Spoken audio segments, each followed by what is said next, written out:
Washroom कहाँ है? मैं हैंड वॉश करके आती हूँ। लेफ्ट हैंड पे। ओके। अजीब ही है भाई, को शादी वादी नहीं करनी, ना ही कोई साथी चाहिए, स्टूडेंट चाहिए जिनकी हाँ में हाँ मिलाए भाई, ताकि रिटायरमेंट के बाद भी इन्हें पता लगे कि प्रिंसिपल ही है। अच्छा ना छोड़ो, कौन सा इस प्रिंसिपल पे सारी दुनिया खत्म हो गई है। और वैसे भी फयाज अंकल इतने स्मार्ट है, उनको तो कुंवारी लड़की भी मिल सकती है। क्यों परेशान हो रही हो? ठंडा हो रहा है, खाओ, छोड़ो उसे। चलो ना तुम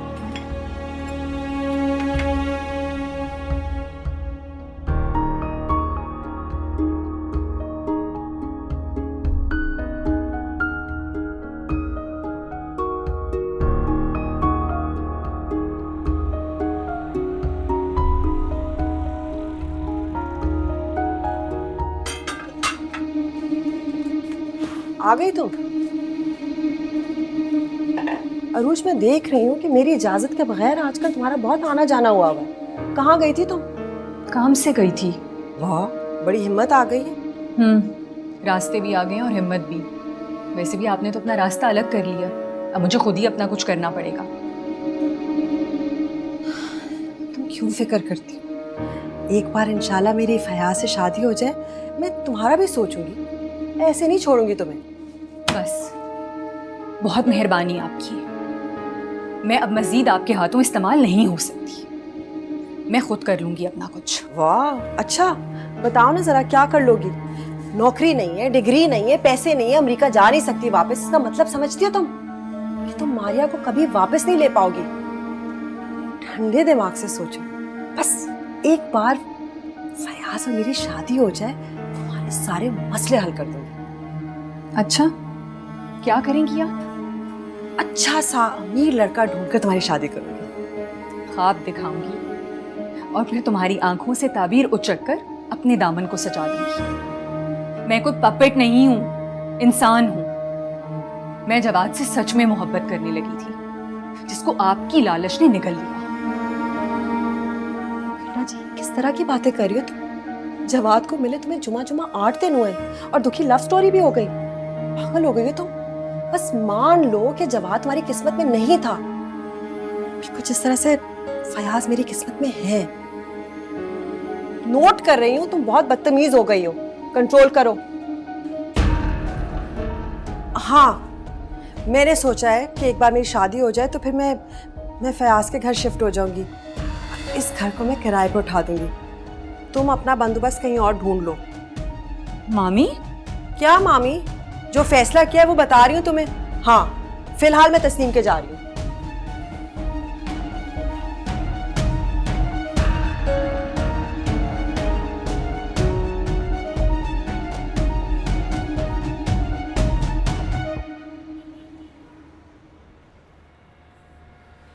भाई कुछ बोलेगा भी, ऐसी खामोश खड़ा रहेगा?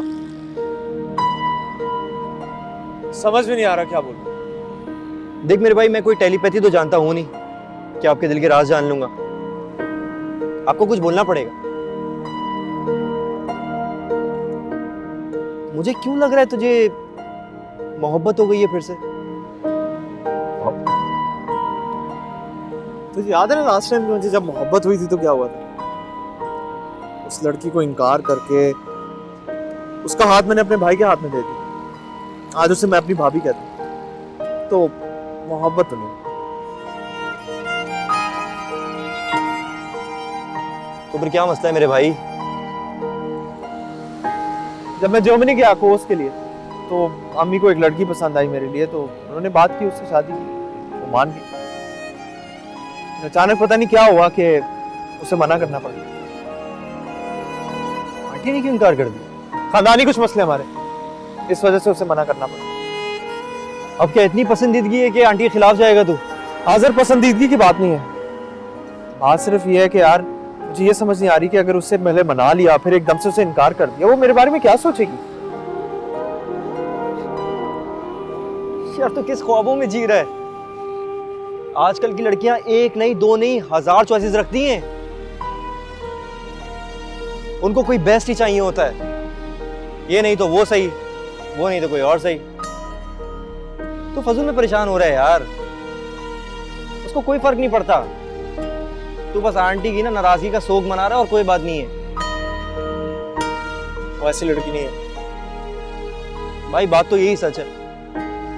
और मेरे भाई अगर आप वाकई उस लड़की से मोहब्बत करते हैं ना तो आंटी को कायल करें। मैं तो कहता हूँ पैर ही पड़ ले उनके।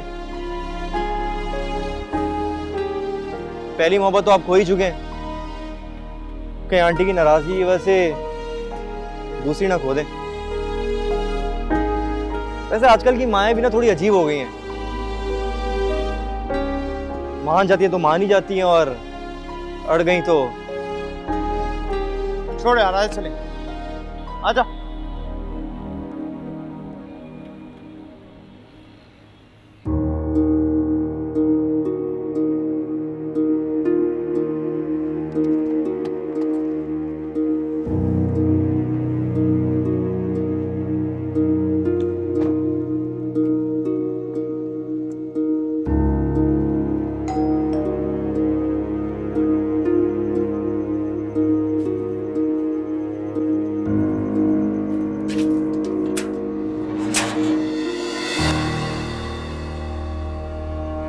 आओ, मगर मामी नहीं है घर में। बहुत अच्छी बात है कि तुम्हारी मामी घर पे नहीं है। मुझे तुमसे ही बात करनी थी।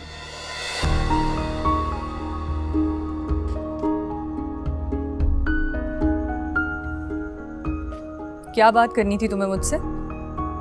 मामी से मिलने आई हो ना, तो उनसे मिलो। तुम तो वैसे भी शायद निकाह के जोड़े का साइज लेने आई हो ना। बहुत एक्साइटेड हैं वो। तुम्हें क्यों इतनी जलन हो रही है? क्योंकि तुम्हारे इस खेल की वजह से नरगिस आंटी ने मेरे और जवाद के रिश्ते से मना कर दिया है। मेरा खेल या तुम्हारा खेल जो तुम जवाद के साथ खेल रही थी? तुम कहना क्या चाहती हो? से कितनी तेज हो ना तुम और नादरा खाला। क्या सोचा था इतनी बड़ी बात किसी को पता नहीं चलेगी? कैसा बेवकूफ बनाया ताई अम्मी और जवाद को तुम लोगों ने। कौन सी बड़ी बात? कहना क्या चाहती हो तुम? अच्छा, कौन सी बड़ी बात? यही कि तुम शादीशुदा हो और एक बेटी है तुम्हारी। क्या बकवास कर रही हो तुम? ये वही बकवास है जो कुछ देर पहले मैं अपने कानों से सुन के आई हूँ और आंखों से देख के आई हूँ। क्या नाम है तुम्हारी बेटी का? मारिया है ना?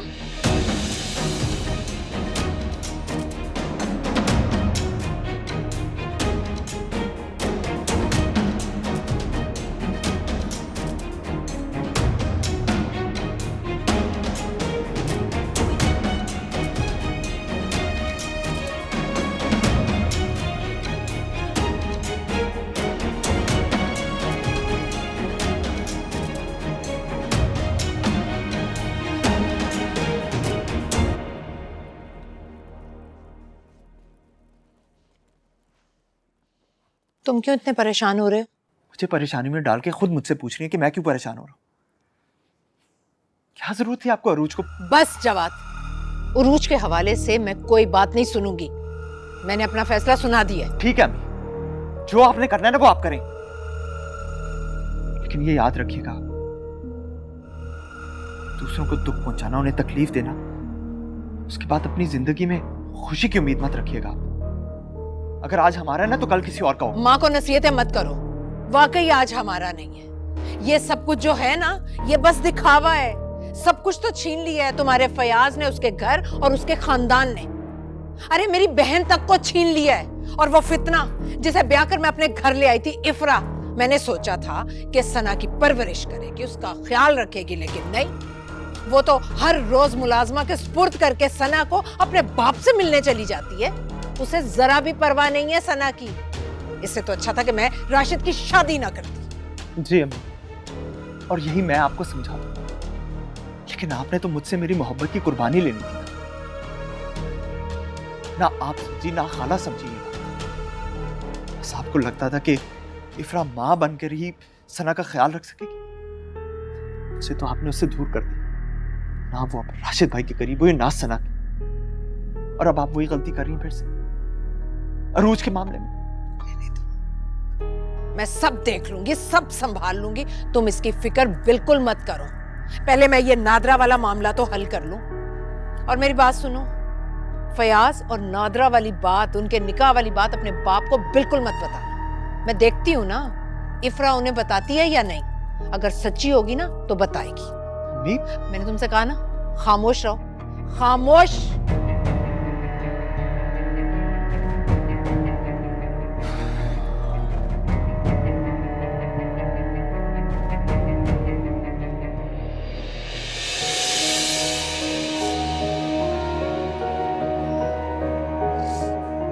सॉरी।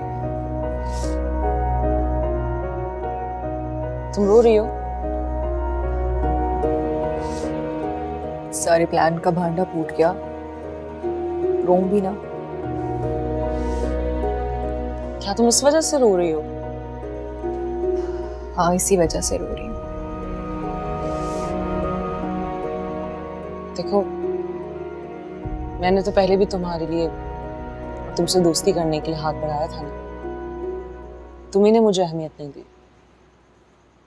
मेरी तुमसे कोई लड़ाई, कोई दुश्मनी नहीं है। मेरी नफरत का निशाना तो वो हैं जिन्होंने मेरी बहन, मेरी माँ और मुझे तकलीफ दी है, और तुमने मुझे कोई नुकसान नहीं पहुंचाया। मैं भी तुमसे दोस्ती के लिए हाथ बढ़ाती हूँ।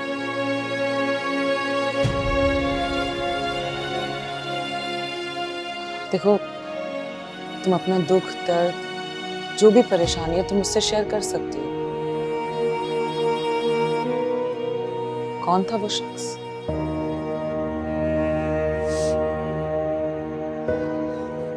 वो शख्स मेरा एक्स हस्बैंड था।